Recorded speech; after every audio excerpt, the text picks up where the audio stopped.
Electric में दांव लगाने वाले निवेशक कंगाल होते दिख रहे हैं। शेयर में गिरावट थमती नहीं दिख रही। बीते साल अगस्त से शेयर में गिरावट शुरू हुई थी तो अब तक नहीं थमी है।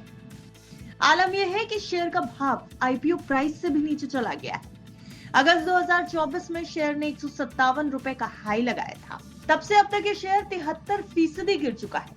शेयर का भाव 43 रुपए तक गिर गया है। ओला का शेयर 76 रुपए पर इश्यू हुआ था, यानी कि आईपीओ प्राइस से भाव लगभग 56% टूट चुका है। अब सवाल यह है कि क्या निवेशकों को अब ओला इलेक्ट्रिक से बाहर निकल जाना चाहिए या ये मौका है सस्ते दाम पर खरीदने का। स्टॉक की टेक्निकल पोजीशन, फंडामेंटल स्थिति क्या कुछ कहती है, चलिए समझने की कोशिश करते हैं। देखिए, एक्सपर्ट्स की माने तो ओला इलेक्ट्रिक में कमजोरी आगे भी बनी रह सकती है। शेयर का भाव 38 रुपए तक गिर सकता है। यह सिक्योरिटीज के अमित त्रिवेदी की माने तो शेयर में गिरावट का ट्रेंड बना हुआ है। भाव 39 रुपए तक गिरता हुआ दिखाई दे रहा है। चॉइस ब्रोकिंग के मंदार भोजने के मुताबिक शेयर 20, 50 और 200 दिन के ईएमएस से नीचे ट्रेड कर रहा है। आरएसआई 28.87 है जो ओवरसोल्ड जोन में है। 38 रुपए का लेवल बहुत क्रिटिकल सपोर्ट माना जा रहा है और इसकी टूटने पर शेयर 35 रुपए तक गिर सकता है। बोनांजा के कुणाल कामले के अनुसार स्टॉक ने डिसेंडिंग ट्रायंगल पैटर्न तोड़ दिया है जो एक बियरिश सिग्नल है। अगर 38 रुपए का लेवल टूटा तो ये शेयर 31 रुपए तक फिसलने की आशंका दिखा रहा है। कुल मिलाकर एक्सपर्ट्स की ओर से शेयर में कमजोरी के ही संकेत हैं। ओला इलेक्ट्रिक के शेयर में कमजोरी के पीछे कंपनी का कमजोर प्रदर्शन माना जा रहा है। चौथी तिमाही कंपनी के लिए अच्छी नहीं रही। चौथी तिमाही के आंकड़ों पर नजर डालेंगे तो ओला इलेक्ट्रिक को 870 करोड़ रुपए का घाटा हुआ, जो पिछले साल इसी तिमाही में 416 करोड़ रुपए था, यानी करीब करीब घाटा बढ़कर 2 गुने से ज्यादा हो गया है।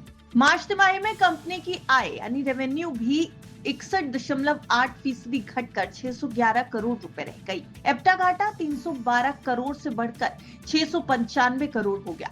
डिलीवरी भी घटकर 51,375 यूनिट्स रह गई, जबकि पिछले साल यह आंकड़ा 1,15,000 यूनिट्स का था।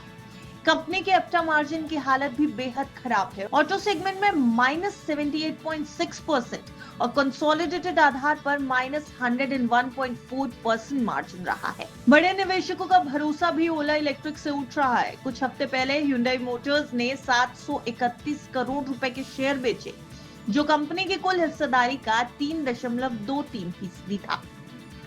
इसके अलावा 23 जून को भी 2 करोड़ 41 लाख शेयरों की ब्लॉक डील हुई। यह डील 44 रुपए प्रति शेयर पर हुई। इस डील की कुल कीमत 107 करोड़ रुपए रही है। अब सवाल यह है कि क्या ओला इलेक्ट्रिक का शेयर अब संभल पाएगा।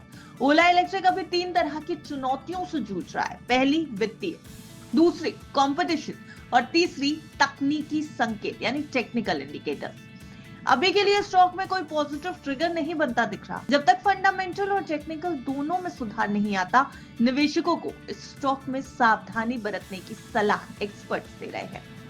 हालांकि हमने ये पूरी रिपोर्ट आपके सामने एक्सपर्ट ओपिनियन के आधार और आंकड़ों के आधार पर रखी है, सिर्फ आपकी जानकारी के लिए। अगर आपको बाजार में कहीं भी दाम लगाना है, किसी भी स्टॉक में निवेश करना है, तो अपने फाइनेंशियल एडवाइजर की राय जरूर ले लें। ब्यूरो रिपोर्ट, बिस्तर।